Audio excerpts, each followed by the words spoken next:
Hello ভাই বাবিরা, welcome to another brand new video. তো আমি এখন কথা বলবো শাকিব খানের আপকামিং সিনেমা বরবাদ নিয়ে। আপনারা তো সবাই জানেন যে অক্টোবর মাসে শাকিব খানের বরবাদ সিনেমার শুটিং শুরু হতে যাচ্ছে। হ্যাঁ, ইয়েস, ফাইনালি আগামীকাল থেকে শুরু হতে যাচ্ছে শাকিব খানের আপকামিং সিনেমা বরবাদের শুটিং।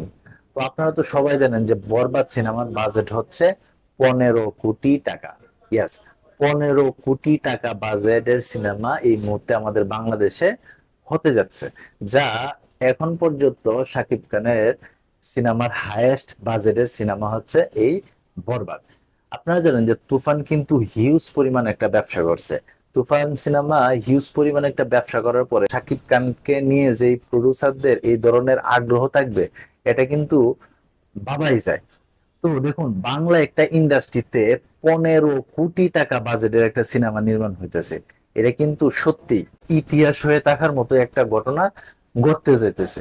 এর আগেও কিন্তু আমাদের অনন্ত জলিল সাহেব একটা সিনেমা নির্মাণ করছিল, যার নাম ছিল দিন দা ডে। হ্যাঁ, এই দিন দা ডে সিনেমার বাজেট কিন্তু বলা হয়েছিল যে 100 কোটি টাকা। তবে আমরা কিন্তু 100 কোটি টাকা বাজেটের কোনো কাজ কিন্তু এই দিন দা ডে সিনেমাতে দেখি নাই। তারপরে শোনা যাইছিল যে মুজিব একটা জাতির রূপকার, এই সিনেমাতে বাজেট ধরা হয়েছে প্রায় 56 কোটি টাকা।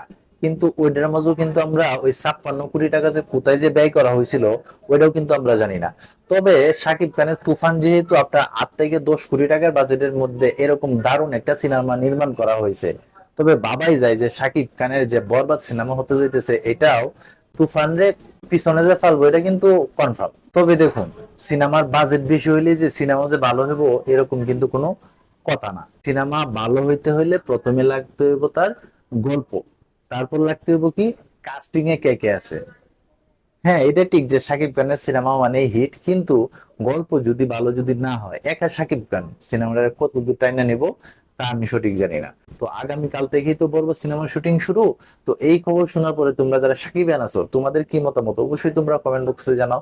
তো এই ছিল এখনকার মতো ভিডিও। তো সবাই ভালো থাকবে, সুস্থ থাকবে, কাছে মানুষটা ভালো রাখবে। ধন্যবাদ সবাইকে, আল্লাহ হাফেজ।